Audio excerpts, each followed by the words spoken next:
Kaixo, egunon, ongi etorriak gure asteartetan saiora. Gaur, beti bezala, elkarrezketekin hasiko gara.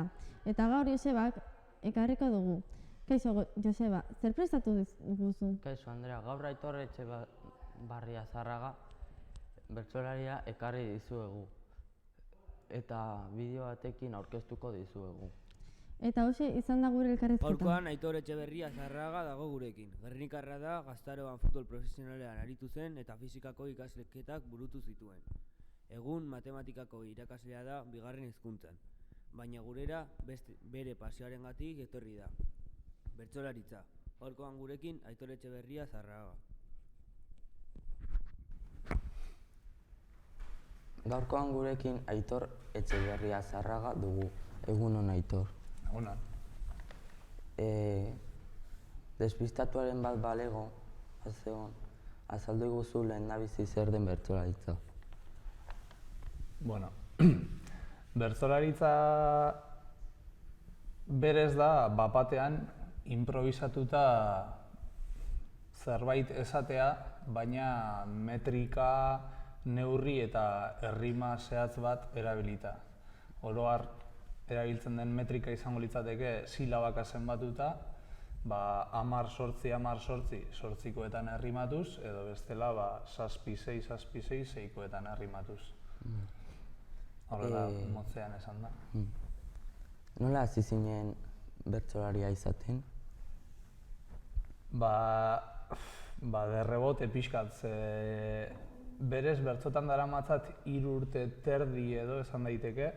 Nik bizitza guztian futbolean jokatu dut, eta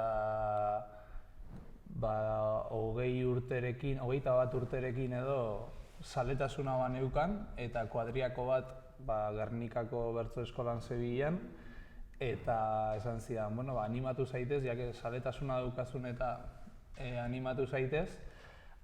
Animatu nintzen, ikusi nuen gaizki ere zitzaidala ematen, eta gaur arte. Familian lehengo bertsolaria zara, ahalba zegoen aurrekaririk? Familian ez dago bertsolaririk eta esango nuke bertsozalerik ere ez dagoela. Nire etxean bertsorik apenas entzun da inoiz. Nire amona bazen zalea, baina nuke esango beraren gandik datorki dela afizioa. Ez dakit, nik umetatik entzuten ditut bertsoak, umetatik izan ditut gustoko, baina nuke jakingo esaten inspirazio hori edo hasierako puntu hori nondik datorren. Orduan txikitan pentsatzen al zenuen bertsotan bukatuko zenuela? Ez, txikitan nenekien bertso bat egiteko gai izango nintzela ere ez. Bertso eskola egiten genuen oker ez banago lehen hezkuntzako 5 eta 6 mailan, baina ordutik izango dira 10 urte edo ez. 11 urte egin nituenetik, 21 izan arte, inoiz bertso bat ere ez dut abestu. Abestuko nuen entzundakoak, zuzenean buruz ikasitako baten bat, baina nik bertso bat sortu sekula ere ez. Jakin dugu urte batzuetan futbola profesionalean aritu zinela. Mantendu ahal zenuen zaletasuna garai horretan? Zaletasuna bai.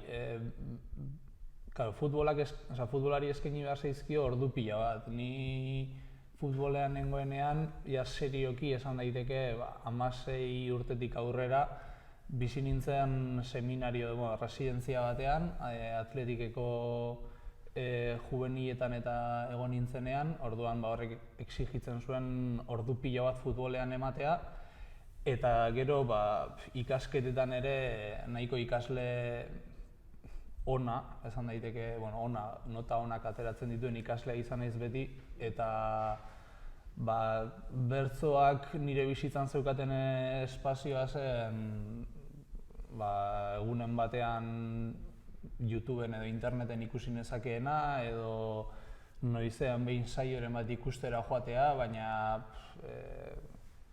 oso gutxi, udan edo gehiago, baina ni sasoiaretan buru belarri nenbilen futbolaria izateko.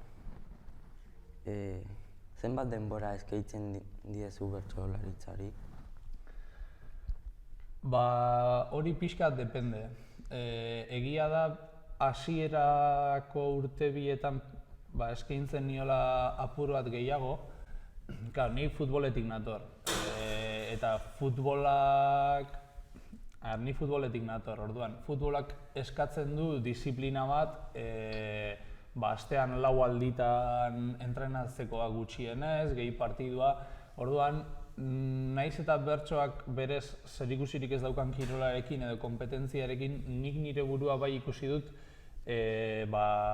helburu labur batzuk markatuz, pixkanaka, adibidez, 3 hilabetetan ez dakit zenbat doinu ikasi behar ditut, edo 3 hilabetetan gai izan behar naiz ez dakit zeren inguruan abesteko, baina orain banago puntu batean, enuke esango, nik nire burua ez dut bertsolari konsideratzen, baina badauzkat zaio batzuk, eta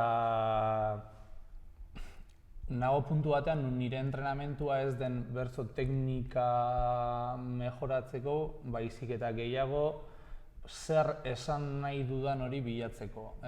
Bertso azken finean lehen esan dudan bezala retolika bat da, hausnarketa bat dago esaten duzunaren atzean, gai bat jartzen dizute zure esku ez dagoena, gai horren inguruan abestu behar duzu, eta gerta daiteke zuk gai horren inguruan ezer ez jakitea. Esaterako duela 10 egun edo, joan den asteburuan edo jarri zidaten txaleko horien inguruan abesteko gai bat, eta Frantzian orain pilpilean dago, txaleko horien gaia, baina nik zer eman dezaket gai horren inguruan edo jendeak zer berri entzun dezake nire ahotik gai horren inguruan. Agian ezer gutxi. Nik dakian guztia egunkarietatik irakurrita dator, egunkariak daukate beraziade hori da daukatena, orduan lanketa prozesua gehiago dago diskurtsoaren aldetik eta ez bertsoa bera osatzearen aldetik. Hori izango litzateke hasiera batean egin behar den zerbait.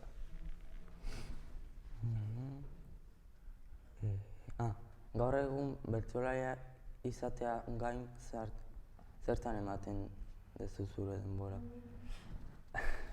Ni matematikako irakaslea naiz. Nik ikasi fisika ikasi nuen, gradua, eta umetatik nahiko argi naukan irakaslea izan nahi nuela, eta nago Iruneko eskola batean, eskola publiko batean, matematikako klaseak ematen, eta hortik kanpo egia bertsoak espazio oso handia daukala nire bizitzan, eta aurten da lehenengo urtea futbolean ez nagoena, iaz gainezka edo egin nuen, nahi nuelako bertsoak presentzia izatea nire bizitzan, futbolak gero eta gutxiago zeukan interes aldetik, baina ordu aldetik oraindik ere oso pisutsua zenez, erabaki nuen futbola uztea, eta orain banago prozesu batean niretzako denbora asko daukadan, eta egia esan uste dut iraietik ona beste bakarkako kafe ez ditudala sekula hartu. Lehen enaukania denborarik nire buruarekin egoteko, eta orain saiatzen ari naiz behintzat bai nire burua aurkitze aldera eta bai bertsoaren hobetze aldera bakarrik denbora asko ematen. Nola banatzen duzu zure zaletasuna hau gainontzeko lanarekin, familiekin eta lagunekin? Nire kasuan oso zaila ere ez da. Nik dauzkadan saio kopuruak ez dira bertsolari profesional batek izan ditzazkenak.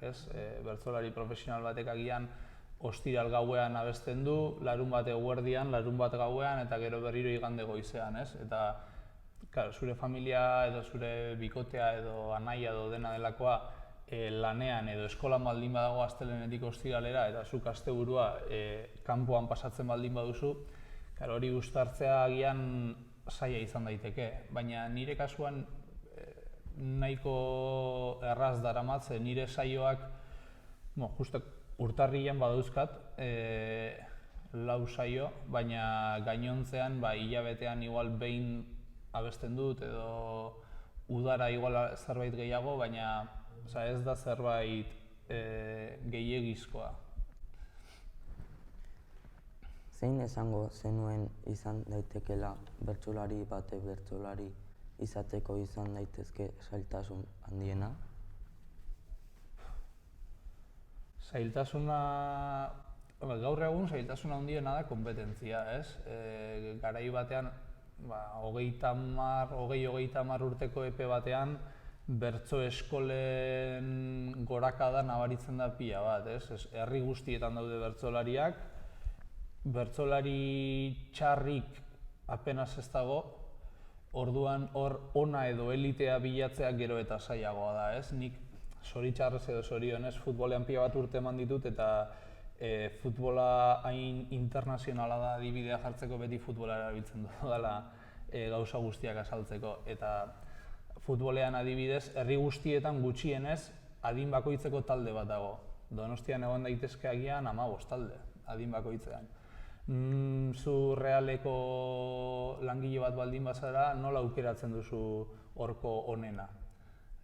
Geroz eta zailagoa da, zenbat eta talde gehiago egon eta konpetentzia zenbat eta handiagoa izan, hor destakatzea oso zaila da eta ari da gertatzen diferentziak diferentzia. Ari da gertatzen bertsolaritzan gero eta jende gehiago dagoela eta kalitatea gero eta handiagoa dela. Orduan, gero aparte, bakoitzak bizi behar dituen zailtasunak. Publiko aurrean abesten hasten zaren momentuan ez dakizu zer esango duzun. Improvisatzen ari zara ez kantatu aurretik baizik eta kantatzen ari zaren bitartean hurrengo puntuan ez dakizu zer esango duzun agian. Ideia bat izan dezakezu, lotura bat izan dezakezu, baina eta beldur hori depende non zauden zaila izan daiteke gainditzea. Baina bereziki bertsotan egiten dakien pertsona batek beldur hori suposatzen dut ja gainditua daukala eta zailtasun handiena nik uste dut dela gaientzea edo, gaientzea baino gehiago nola destakatzen duzun edo nola eskaintzen duzun zerbait berezia hainbeste jende egonda.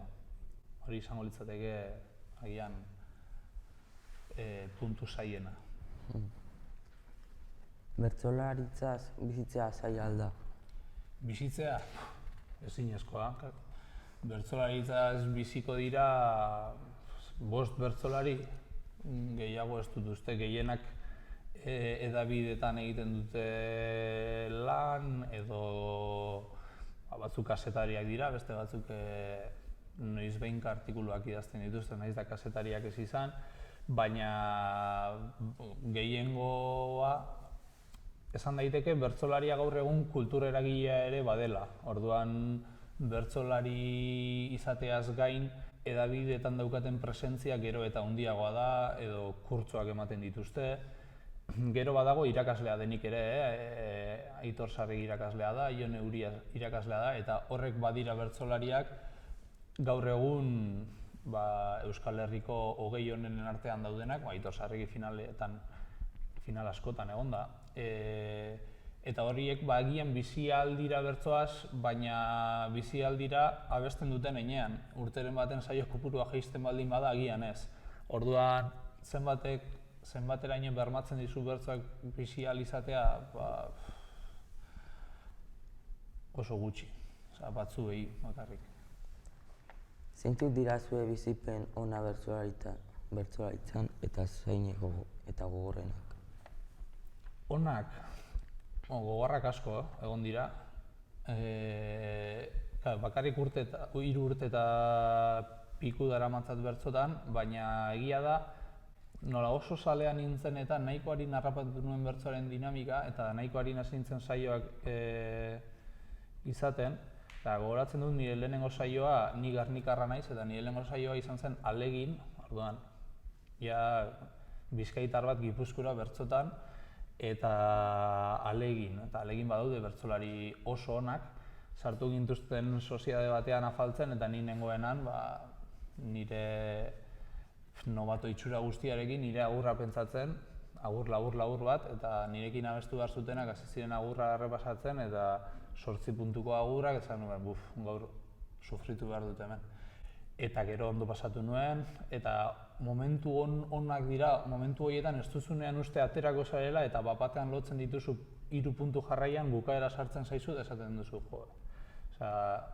Ze gozatua, jendearen gana iritsi naiz, esperoen nuen toki batean, eta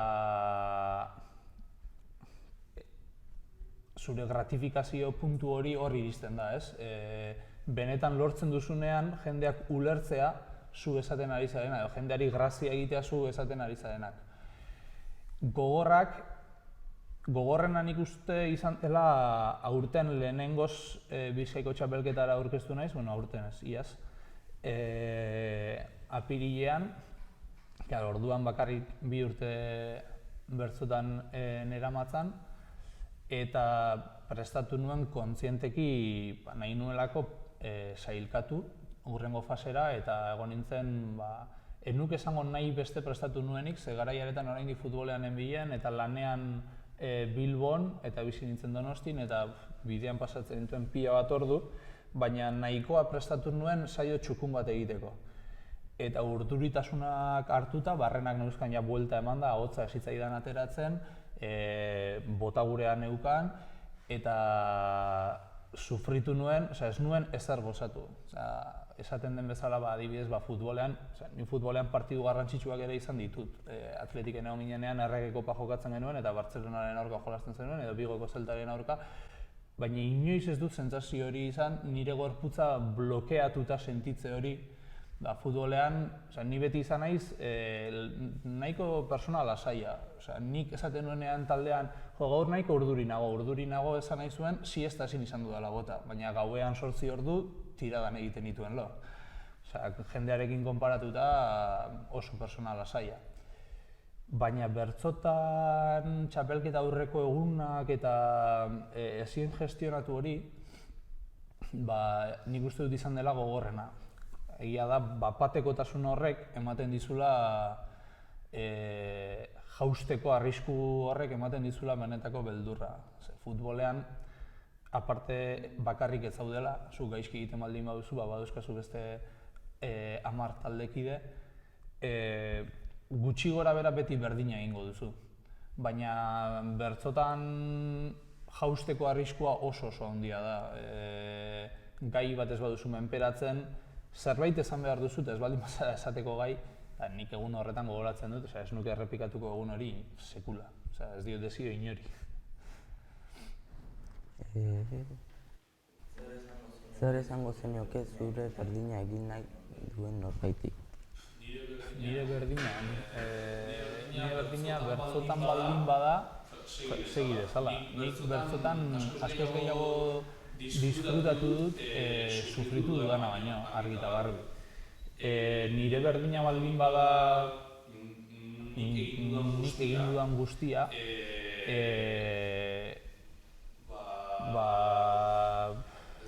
ez dakit. Ni bizitzan bakarrik damutzen gauza batetaz, pozgarria da, berez, bakarrik gauza batetaz damutzea, eta da nire futboleko momentu gorenean, ni Atletiken eramatzen 2 urte, eta 2 urte nahiko on izan ziren. Neukan aukera 3. urtea moia kontratua neukan, 3. urtea jarraitzeko, eta 3. urte horretan Atletikeko 2. taldera pasatu behar nintzen. Nahiko bide librean neukan, nahiz eta ni ez nintzen aukeratua, ze Kepa Arrizabalaga lehenengo taldera joateko asmoa zeukaten goikoek, edo hori entzuten zen behintzat. Eta ez nintzen guztiz kontziente nengoen egoeraz, eta unibertsitate garaia zen, unibertsitatean lehenengo kurtsoa pasatu nuen garbi fisikan, kostatuta, asko ikasita, eta erabaki nuen unibertsitateko urteko klaseak utzitzen ziaten entrenamendu orduekin. Eta erabaki nuen zedituta joatea beste talde batera, 3. mailako talde batera, eta urte hona aterazkero bueltatuko nintzela. zer gertatzen da, autopistatik ateratzen zarenean, gero autopistan sartzea berriro oso zaila dela. Eta nik aurre jarri nuen nire karrera akademikoa, agian behar izanik ez zegoenean. Esan nahi dut. Kanon batzuk dauzkagu jarrita, DBH bukatzen batxillarrera joan behar garela. Batxillarra bukatzen denean unibertsitatera joan behar garela. Unibertsitateko karrera 4 urte badira, 4 urtean atera behar da. Eta gero master bat egin. Eta masterraren ostean, ahalik eta lanik onena aurkitu. Eta nik bide hori jarraitu dut. Kanona jarraitu ditut eta 24 urterekin ja lanean egon naiz. Atzo ikusi baten hezkuntzatik nahizela Gipuzkoako irakasle gazteena. Gipuzkoan plaza lortu den irakasle gazteena. Pozik nago bai, zertarako balio du gazteena izateak. Ez dizute gehiago ordaintzen gazteena izatearen. Eta berdin egin dezakezu 3 urte barru hori. Orduan, momentu haretan, nik 3 urte barru ezingo dut bizi futbolean bizi izan nezakeen urte hura. Eta agian, bada modu bat, agian alabeharrez berandu hartu da zara, oso zaila da momentuan konturatzea. Baina erabakiak hartzen direnean nik uste dut kontzienteki hartzea oso garrantzitsua dela eta nahiz eta kanonek bide bat markatu, ez dagoela zertan bide hori jarraitu ere kontziente izan behar gara. Horretarako oso garrantzitsua da inguru sendo bat izatea edo lagun talde sendo bat izatea. Zure gurasoek zer esango dizute, ikusi zaituztenean egunero ez dakitzen bat ordu ikasten, entrenamentura joan bueltatu gaueko 8:30etan, afaldu eta 2 ordu ikasi eta egoera sartu 12etan da 6etan esnatu berriro unira joateko eta unibertsitatetik entrenamentura. Ateratzen duzu kurtsoa eta zure gurasoek zer esango dizute, ez, orain utzi karrera. Segurazki esango dizute, saiatu futbolari atzen bat ematen eta bueltatu eta oroar oso jende gutxi daukazu esango dizuna, egin apustua, ez? Edo behintzat nik garaiaretan horrela sentitzen nuen. Claro, depende norekin zauden, bide bat edo beste bat hartzeko aholkua emango dizu, hori ere egia da. Baina hori uste dut garrantzitsua dela kontziente izatea irabazteko daukasuna baino galtzeko zer daukasun. Ze irabazi beti irabazi ahalko duzu. Karrera bat beti ahalko duzu beranduago bukatu. 40 urterekin ere ikasi daiteke. Nik futbolean atletiketik atera eta gero, bigarren B mailan eta jokatu denean, taldekide pila bat izan ditut 33 urteekin ikasten egon direnak. Honekin ez dut esan nahi, egin behar dela apustu soro bat futbolarekiko edo ez dakizerekiko eta ikasketak alde batera utzi eta ikasketak beharrezkoak dira. Ikasketa batek bermatzen dizu lanpostu duinago bat izatea behintzat edo aukera izatea behintzat. Baina galdu dezakezunaz ere kontziente izan behar da eta agian gehiago arriskatu. Zer oroitzapen dituzu eskolan garaian? Eskola garaiko oroitzapenak oso onak, oroar, ni oso zoriontsua izan naiz beti, eta orain ere banaiz. Eskola garaian nik lagun talde handi bat neukan, futbola jolasten nuen. Eskolan nahiko errekaren noranzkoan joaten zen ikasle horietako bat nintzen, irakasleak azkenengo filan jartzen zuena ze zekien askorik genuela molestatuko, nota onak eta aurrera. Gero residentzia garaiak agian gogoratzen dut pixkat ilunago edo, nire betiko lagun taldetik aldendu behar izan nintzen, residentzian bizi nintzen bakarrik futbolariekin eta futbolari gazten bizitza guztiok dakigu nolakoa den, ni residentzian egonean batxillergo selektibidaderako prestatzen gehiago zen, hau da, bigarren mailan, batxillergoan, eta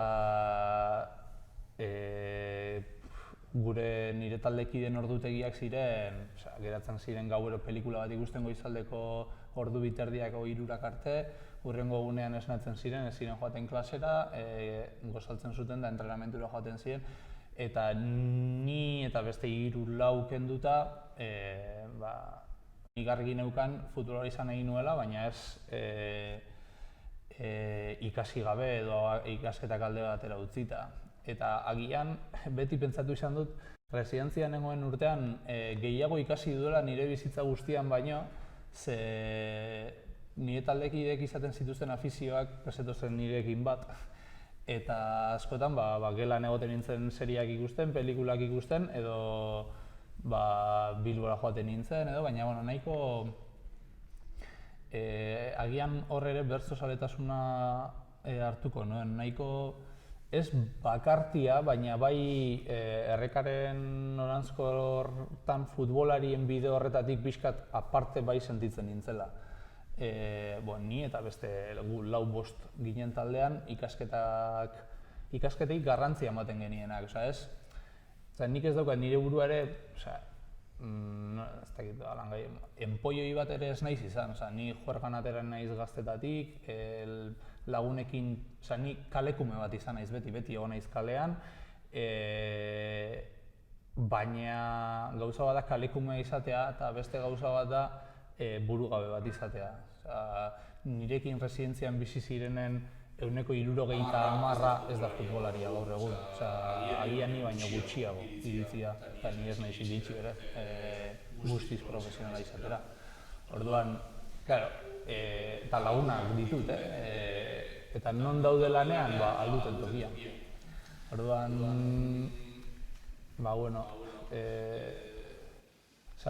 ikasketak zure esku daude. Hori, zuk ikasten baldin baduzu, karrera bukatzen duzu, edo modulu bat, edo dena delako bukatzen duzu, eta gero lan eskaintza bat izango duzu ikasi duzunaren araberakoa. Baina futbola ez dago zure esku, bertsoa ez dago zure esku, kirolak oro har ez daude zure esku. Zuk belauneko lesio larri bat baldin badaukazu, ez dago zure esku berreskuratu eta belauna berriro perfektu izatea, edo belauna naiz eta ondo izan zure lehengo mailara bueltatzea. Edo agian zara honena, baina goikoek ez dute hori ikusten. Lehen esan dudan bezala oso zaila dagoen kompetentzia guztiarekin ikustea. Orduan, zu naiz eta oso nahi izan, edo zu eta nik parekoa gara, eta zure egiten duzu aurrera eta nik ez. Orduan, baldin bat zauden mundu batean gauza guztiak ezin dituzun kontrolatu, bada espadako zerbait ere izatea komenea. Zer esango zenioke DBH-lauko ikasleei? Zoriontsu izatea. Zoriontsu izatea DBH-lau garren mailan zaudenean agian da klasera ez etortzea eta 10 arte lo egitea. Hori ere zoriontasuna bada lo egitea. Baina zoriontsu izatea ekin esan nahi duana da hartzen dituzten erabakietan eta egunerokotasunean gozatzea egiten ari diren gauza bakoitzak, ez? Gu orain elkarrizketa bat egiten ari gara hemen, eta zuei kostatuko zitzaizuen gehiago edo gutxiago elkarrizketa hau prestatzea, eta dira goizeko ez dakitze ordu, eta agian ez daukazu gogo gehiegi ere, hemen egoteko kamera bat pizten eta ez dakitzer, ez? Baina momentu hauetaz gozatu ezkero, seguramente hartuko dituzun erabakiak gerora ere kontzienteagoak izango dira. Hau da, zuk bizi baldin baduzu zure oraina pasiboki, ez baldin bazaude oso prest parte hartzeko zure inguruan dauden gauza guztietan, nonbaitera jo behar duzunean, ez daukazu zeri eutsi, zure sustraiak ez dira sendoak. Orduan, DBH-lauen nerabea zara eta zaila da. Baina ez dago beste biderik. Ikasi behar da lagunekin negarra egiten, ikasi behar da lagunekin kalera ateratzen, trago bat hartzen, baina ikasi behar da baita gustoko ez dituzun gauza guztiak aurpegira esaten. Eta hori da bide bakarra gerora zuk zure lagun taldean, zure lagun taldea euskarri izateko oro har bizitzan. Besterik ez. Eskerrik asko, Aitor. Zuri. Eta orain, eroberriekin hasiko gara. Dakizuen bezala, eroberriak gure klaseak aukeratutako 3 berri zoro dira. Astean zehar gertatutakoak. Gaurkoan, Peruk ekarriko dizkigu eroberriak. Kaixo, Peru, zer prestatu diguzu gaur? Kaixo, Andrea. Bueno, hasteko, Austriako herritar batek bere etxeko igerilekuan pitoi bat aurkitu duela. Eta berehala albaitariarengana eraman dutela osasun maila txar batean aurkitzen zelako. Bigarrena da, kotxean kontuz eduki behar dela, zaitik oso normala da kotxean botilak eramatea, edariak edo edateko. Eta kontuz eduki behar dela, zaitik ordu asko eramaten baditu hor botilak, plastikozko botilak normalean lupa efektua egite dutela, eta istripuak gertatu daitezkela horrela. Eta bueno, bukatzeko, Guardia Zibilak investigazio bat ireki dutela, 52 urteko txofer bati urtarrilaren 2an 11 kilometro egin zituela 11 bidaiariekin atzean, eta gainera, bao izeneko karril batean, baina hori ez da gauza. Gauza da alderantziz zijoera, karrilatik alderantziz. Bai, egin diote froga bat ikusteko, drogatua edo nola zijoan, eta negatibo eman du guztian, froga horietan, eta esan du ez zuela hori egin nahi, berak nahi gabe hortikan sartu zela eta ez zela enteratu. Zorionez ez da istripurik pasa, baina arriskutsua izan da. Bueno, hauxe izan da gure gaurko asteartean saioa. Eskerrik asko, Peru, eta besterik gabe hurrengo astera arte. Agur.